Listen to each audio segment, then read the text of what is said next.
Hey everyone, welcome back. Is Vinted just showing a spinning circle every time you try to open it, not loading at all, even on good Wi-Fi connection? This is one of the most reported Vinted issues. Here's the fix.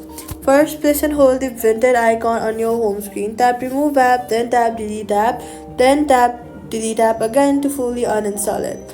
Then open the app store and search for Vinted. Once you find it, tap on it and then tap get to reinstall it completely fresh. Vinted has been enforcing app updates since 2024 and blocks apps over 60 days to old conforming form connecting.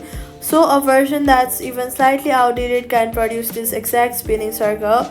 A fresh reinstall gets you the current build. After reinstalling, go to your settings, then go to general, then go to software update and make sure that your app software is updated to your iOS current version. Vinted loading issues are reported more frequently on an outdated iOS version. If the spinning continues after reinstalling, try opening vinted.com in Safari or Google instead to check if it's a server side issue, and that's it.